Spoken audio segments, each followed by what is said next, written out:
Hello everyone and welcome back once again in the sessions of microeconomics। हम micro economics में यानी कि व्यष्टि अर्थशास्त्र में रिटर्न्स कर रहे हैं लॉज ऑफ प्रोडक्शन से रिलेटेड, यानी कि उत्पादन के क्या नियम हैं। हम ये कंसेप्ट पढ़ रहे हैं एक उत्पादक के पॉइंट ऑफ व्यू से, जिसमें हमने शॉर्ट रन से रिलेटेड जो हमारे लॉज हैं, रिटर्न्स टू अ फैक्टर जिसको कहते हैं, कारक के प्रतिफल, हम वो कवर कर रहे हैं। मैं आपको लास्ट वीडियो में increasing returns to a factor यानी कि कारक के बढ़ते प्रतिफल करवा चुकी हूं। आज हम कोशिश करेंगे कि हम जो नेक्स्ट दो और रिटर्न्स टू अ फैक्टर हैं, मतलब दो और टाइप्स हैं short run law of production की, हम उन दोनों को कवर करेंगे। तो देखो, जो हमारे पास सेकंड वन है वो है constant return to a factor यानी कि कारक के समान प्रतिफल। देखो, कांस्टेंट का मतलब या समान का मतलब एक जैसा है, मतलब एक फिक्स्ड यूनिट हमें रिटर्न की फॉर्म में मिल रहा है। तो बहुत ही आसान है, कोई इतना मुश्किल नहीं है। ये मैं फिर से कहूंगी, अगर आपने प्रोडक्शन फंक्शन वाला ध्यान से देखा समझा है तो ये बहुत ही आसानी से समझ में आने वाला है। According to Hansen, constant returns to a factor occurs when additional application of the variable factor increases output only at a constant rate। मतलब कि कारक के समान प्रतिफल के नियम के अनुसार कारक के समान प्रतिफल उस समय प्राप्त होंगे जब परिवर्तनशील कारक की अतिरिक्त इकाइयों का प्रयोग करने से उत्पादन में समान दर से वृद्धि होती है। वृद्धि हो रही है, टोटल प्रोडक्ट बढ़ रहा है, लेकिन जो बढ़ने का रेट है, अगर आपने ध्यान दिया हो, जब हमने टीपी और एमपी के रिलेशनशिप्स स्टडी किए थे तो उन रिलेशनशिप से हमें ये पता चलता था कि एमपी एक तरह से रेट है, दर है, जो ये बता रही है कि कितनी स्पीड से टीपी में चेंज आ रहा है। तो ये जो कांस्टेंट रिटर्न वाला कंसेप्ट है वो हमें क्या बता रहा है? वो बता रहा है कि कांस्टेंट रेट से चेंज आ रहा है। इसका मतलब जब हम हमारे परिवर्तनशील कारकों को बदलते हैं, मतलब उनकी एक और अतिरिक्त इकाई का इस्तेमाल करते हैं, एक्स्ट्रा और यूनिट का अगर यूज करते हैं, लैंड पर अगर हम लेबरर और बढ़ाते हैं, तो उसकी वजह से अगर हमें समान दर में वृद्धि देखने को मिले, मतलब एक कांस्टेंट रेट के हिसाब से अगर हमें इंक्रीमेंट देखने को मिलती है, तो हम कहेंगे कि हमें constant returns to a factor enjoy हो रहे हैं। अगर आप इसे अब समझें इस टैबुलर फॉर्म से, तो देखो, और डायग्रामेटिकली भी, तो हमारे पास कुछ ये सिस्टम आता है कि लैंड एक फिक्स्ड फैक्टर है, लेबर एक वेरिएबल फैक्टर है, और मान लो हमें जो टोटल प्रोडक्ट है वो कुछ इस तरीके से दे रखा है। देखो, एमपी कैलकुलेट कीजिए, आपको कैलकुलेट करनी आती है अब, क्योंकि आपने प्रोडक्शन फंक्शन के कंसेप्ट समझे हैं। तो 4, देन अगेन 4, देन अगेन 4 का चेंज, देन अगेन 4 का चेंज, एंड देन अगेन 4 का चेंज। इसका मतलब यहाँ पर जो हमारा एमपी है वो सेम है, यानी कि मार्जिनल प्रोडक्ट सेम है। तो जब सीमांत उत्पाद सेम होगा तो हम बोलेंगे कि हमें कांस्टेंट रिटर्न्स एंजॉय हो रहे हैं। तो अगर इसको मैं डायग्रामेटिकली प्रेजेंट करूं तो कुछ इस तरीके से प्रेजेंटेशन हो जाएगी। टीपी बढ़ रही है लेकिन कांस्टेंट रेट से। फिर से दोबारा से मैं रिलेशनशिप भी आपको स्ट्रेस डालकर बता रही हूं कि MP is the rate of change in TP. I hope कि ये constant returns to a factor का मीनिंग जो है वो आपको क्लियर हो गया। अब हम देखते हैं कि what are the causes behind these constant returns. देखो, कारक के समान प्रतिफल के कारण, अब हमने ये कारण स्टडी करना है कि ऐसा क्यों होता है। जैसे हमने इंक्रीजिंग रिटर्न्स वाले के कुछ कारण किए थे कि आइडल कैपेसिटी पड़ी है, खाली है, हम उसे यूज कर सकते हैं, या पहले अंडर यूटिलाइजेशन हो रहा है फिक्स फैक्टर का, तो अगर हम वेरिएबल फैक्टर बढ़ाएंगे तो हम उसका प्रॉपर यूटिलाइजेशन कर सकते हैं। बिल्कुल इसी तरीके से कांस्टेंट रिटर्न्स के भी कुछ कॉजेज हमें बता रखे हैं। सबसे पहला cause, optimum utilisation of the fixed factor, यानी कि इस बार हम क्या कर रहे हैं, जो हमारा फिक्स्ड फैक्टर है यानी कि जो हमारा स्थिर कारक है, हम उसका अनुकूलतम प्रयोग कर रहे हैं।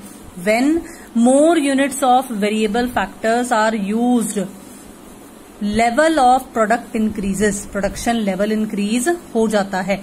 तो इन दिस फेज MP जो है वो मैक्सिमम होता है और कांस्टेंट होता है। कांस्टेंट था ना, अभी अभी हमने देखा ना 444 का ही था और मैक्सिमम वही 4 था सब में। तो इसलिए ये जो फेज होता है हमारी प्रोडक्शन लेवल्स में वो कांस्टेंट रिटर्न बता रहा है। क्यों बता रहा है? क्योंकि यहाँ पर हम हमारे फिक्स्ड फैक्टर की ऑप्टिमम यूटिलाइजेशन कर रहे हैं। तो जब परिवर्तनशील कारक का अधिक प्रयोग किया जाता है तो उत्पादन में वृद्धि होती है और एक ऐसी स्थिति आती है जब MP अधिकतम और स्थिर हो जाता है।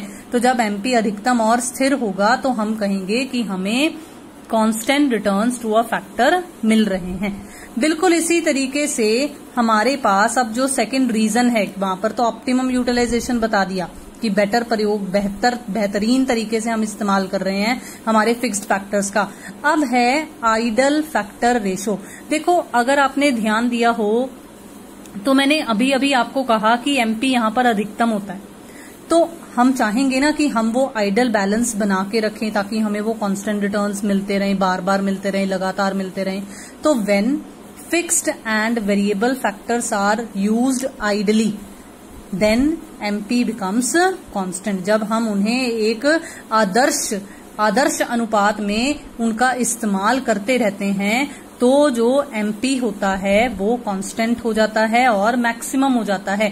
MP का कांस्टेंट होना और स्थिर होना अपने आप में ही हमें कांस्टेंट रिटर्न्स टू फैक्टर की तरफ इशारा कर रहा है।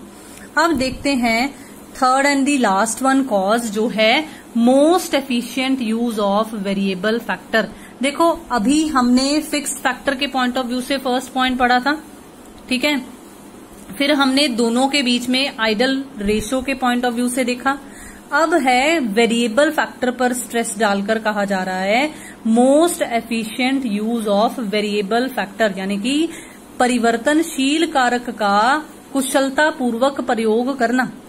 When fixed factors and variable factors are used in such a proportion, वो आइडल रेशो की फॉर्म में जब हम उन्हें यूज करेंगे, that more units of variable factors are used which makes proper division of work or labor। मतलब जब हम आइडल रेशो में उनका इस्तेमाल करेंगे तो होगा क्या, हर काम का बंटवारा सही ढंग से हो पाएगा, डिवीजन ऑफ वर्क या डिवीजन ऑफ लेबर, मतलब हमें स्पेशलाइजेशन के बेनिफिट मिलने शुरू हो जाएंगे, हमें विशिष्टीकरण के फायदे मिलने शुरू हो जाएंगे।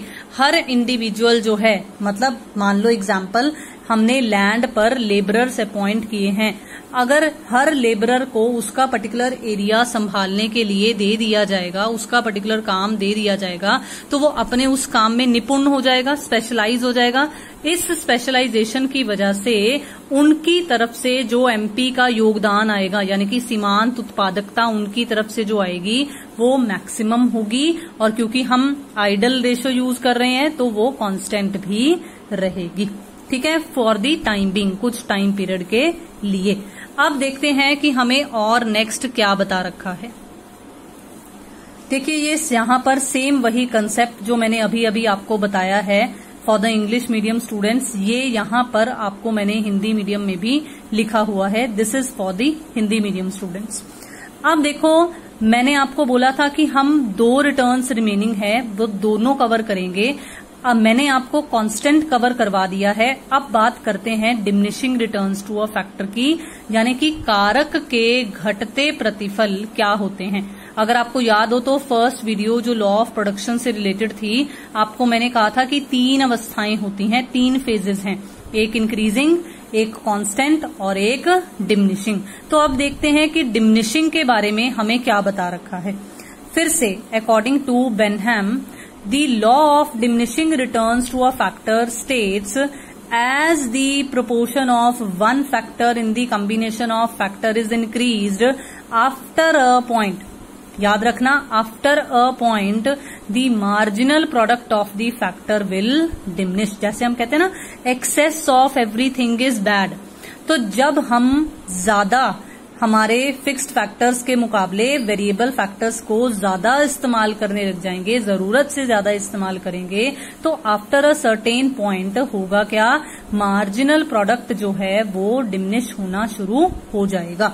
बेनहम के अनुसार कारक के घटते प्रतिफल के नियम के अनुसार जैसे जैसे कारकों के संयोग में किसी एक कारक का अनुपात बढ़ाया जाता है। देखो, एक कारक इसलिए कहा गया है क्योंकि शॉर्ट रन में बाकी फैक्टर्स फिक्स रहते हैं, सिर्फ एक ही है लेबर जो हमने पढ़ी है जो परिवर्तनशील होती है। तो जब हम उस एक परिवर्तनशील कारक के अनुपात को बढ़ाएंगे तो होगा क्या, वैसे वैसे एक सीमा के पश्चात, एक पॉइंट के बाद उस कारक का सीमांत उत्पादन कम होने लग जाएगा। तो मैं फिर से बोलूंगी, जिन्होंने प्रोडक्शन फंक्शन बहुत ही अच्छे से समझा था उनको ये डायग्राम देखते ही, ये टेबल देखते ही समझ में आ जाएगा कि ये क्या है।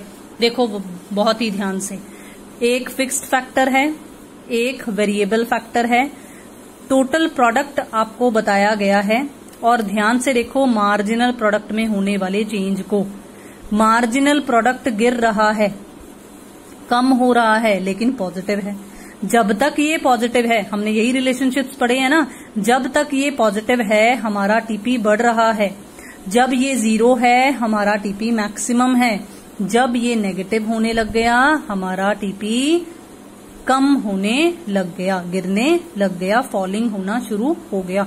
हमने यही रिलेशनशिप्स पढ़े थे प्रोडक्शन फंक्शन में। अब यही सेम आपको रिटर्न्स, लॉज ऑफ रिटर्न या लॉज ऑफ प्रोडक्शन की फॉर्म में भी एक्सप्लेन किए गए हैं। ये डायग्रामेटिक प्रेजेंटेशन है, ये आपको एमपी और लेबर के बीच में रिलेशनशिप बताया गया है कि किस तरह से एमपी एक डाउनवर्ड फॉलिंग कर्व बनेगा, और ये आपको टीपी के पॉइंट ऑफ व्यू से बताया हुआ है कि किस तरह से ये पहले बढ़ रही है लेकिन घटती दर से, फिर मैक्सिमम हुई, फिर जब ये नेगेटिव होने लग गया तो ये रिड्यूस होना शुरू हो गई।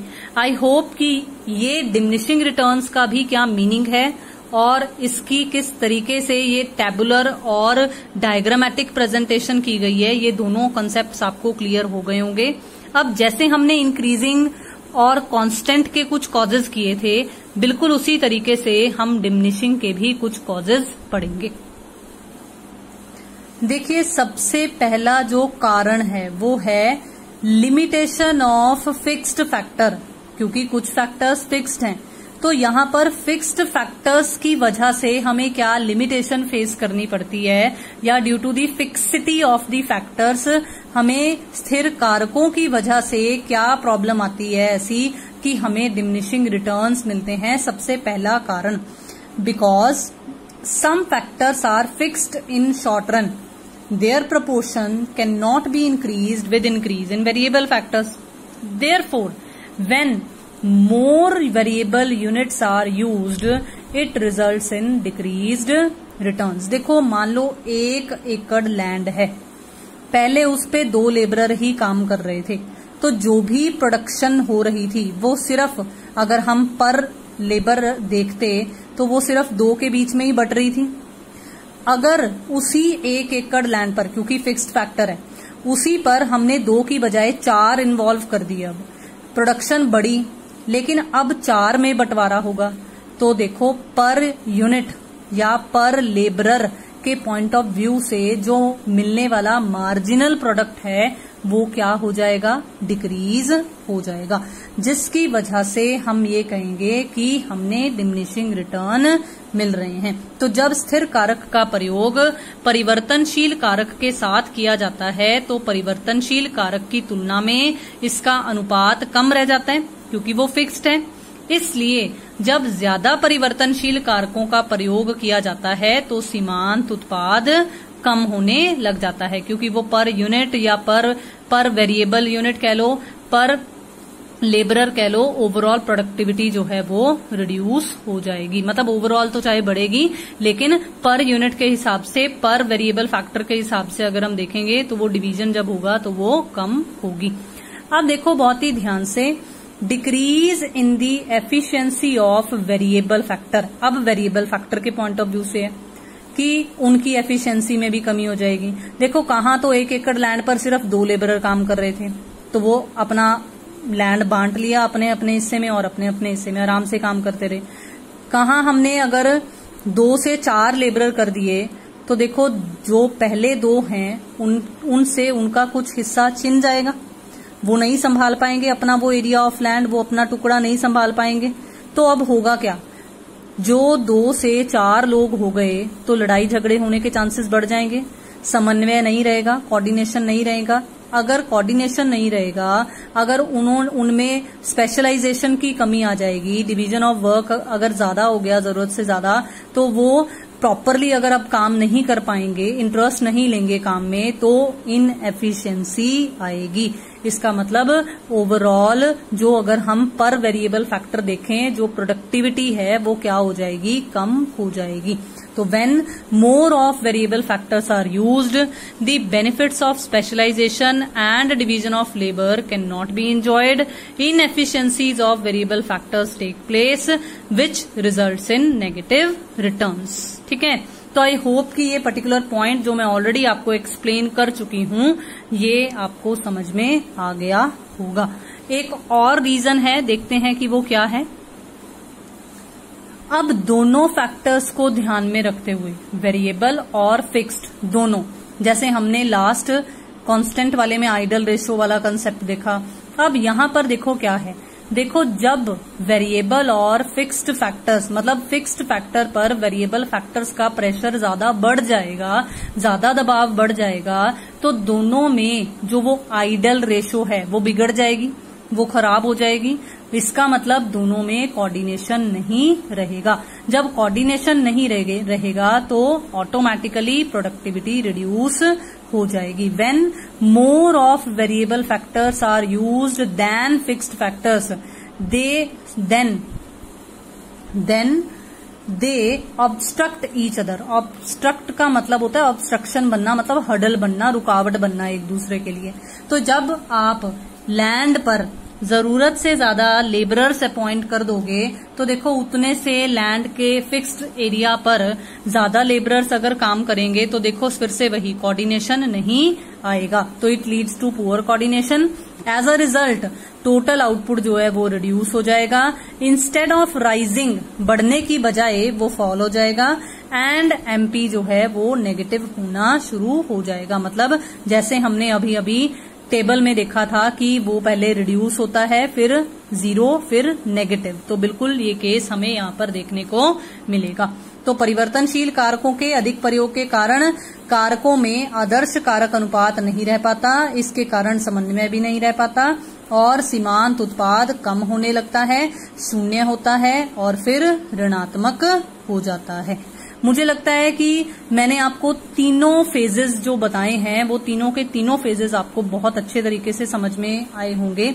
आई रिक्वेस्ट यू कि अगर आपने अभी तक लास्ट वीडियो या ये वाली वीडियो तो अब आप अच्छे से समझोगे ही, अगर लास्ट वीडियो प्रोडक्शन फंक्शन वाली वीडियोस को अच्छे से नहीं देखा है, नहीं समझा है, तो प्लीज जरूर समझिए, ताकि आगे का जो टॉपिक है लॉज ऑफ वेरिएबल प्रपोर्शन, जो वेरी वेरी इंपॉर्टेंट है from final point of view, वो आपको चुटकियों में समझ में आ जाएगा अगर आपको ये कंसेप्ट्स क्लियर होंगे तो। अब एक छोटा सा हल्का सा टॉपिक जो मैंने इसी वीडियो में कवर किया है वो है एप्लीकेशन ऑफ लॉ। देखो हमने शॉर्ट रन वाला प्रोडक्शन वाला लॉ पढ़ा, जिसमें हमने देखा 3 पहलू हैं। तो कहाँ पर ये नियम लागू होता है, हम इकोनॉमिक्स पढ़ रहे हैं तो पता होना चाहिए ना कि प्रैक्टिकली ये कहाँ पर लागू होता है, कहाँ पर नहीं। तो वेरियस इकोनॉमिस्ट्स ने अपनी अलग अलग राय दी है, ऑल्दो हर एक की राय जो है वो मैच तो नहीं की है, लेकिन फिर भी मार्शल के अनुसार कहा गया है कि जहां प्रकृति द्वारा उत्पादन में दिए जाने वाले योगदान हैं, उनमें घटते प्रतिफल की प्रवृत्ति पाई जाती है, वहां पर ही जहां पर मनुष्य ने योगदान दिया है, मनुष्य द्वारा उत्पादन में दिए जाने वाले योगदान में बढ़ते प्रतिफल की प्रवृत्ति पाई जाती है। ठीक है, मतलब उसने ये कहा, मार्शल ने ये कहा कि जहां पर तो नेचुरल हमें कोई रिसोर्स मिल रहा है, जैसे कृषि में नेचुरल रिसोर्स हमें लैंड मिलती है, तो लैंड एक फिक्स्ड फैक्टर है, तो वहां पर तो हमें घटते प्रतिफल देखने को मिलते हैं ज्यादातर, क्योंकि लैंड जैसे जैसे हम यूज करते जाएंगे वो लैंड की भी फर्टिलिटी रिड्यूस होती चली जाएगी। ऑन दी अदर हैंड अगर हम बात करें इंडस्ट्रीज की, उद्योगों की, जहां पे मनुष्य के द्वारा योगदान ज्यादा होता है, क्योंकि वो मनुष्य ही है जो मशीनरीज वगैरह बनाता है, तो यूजेज ऑफ मशीनरीज जो है वो इंडस्ट्रीज में ज्यादा है, तो वहां पर हमें इंक्रीजिंग रिटर्न्स देखने को मिलते हैं। कहते होते हैं ना कि मशीनरीज का इस्तेमाल करने से जो प्रोडक्टिविटी है वो ज्यादा मिलती है, तो इसीलिए ये बोला गया है कि जहां पर तो हमें प्राकृतिक संसाधन देखने को मिले, नेचुरल रिसोर्सेज का योगदान ज्यादा देखने को मिले, वहां पर डिमिनिशिंग रिटर्न्स देखने को मिलते हैं, और जहां पर हमें मैनमेड रिसोर्सेज का योगदान ज्यादा देखने को मिले वहां पर इंक्रीजिंग रिटर्न्स देखने को मिलते हैं। लेकिन फिर भी कुछ इकोनॉमिस्ट्स ने जो मेन रीजन दिया है कि ये लॉ क्यों अप्लाई होता है, क्योंकि उन्होंने कहा है कि शॉर्ट रन में जो फैक्टर्स ऑफ प्रोडक्शन फिक्स्ड रहते हैं, उन फिक्स्ड फैक्टर्स की वजह से ये 3 फेजेस, ये वेरिएशंस, ये इंक्रीजिंग, कांस्टेंट और डिमिनिशिंग वाले रिटर्न्स देखने को मिलते हैं। और उन्होंने कहा है कि बाकी रिसोर्सेज या बाकी जो फैक्टर्स ऑफ प्रोडक्शन हैं उनके मुकाबले या बाकी एरियाज के मुकाबले कृषि में, एग्रीकल्चर में ये नियम थोड़ा सा जल्दी लागू हो जाता है।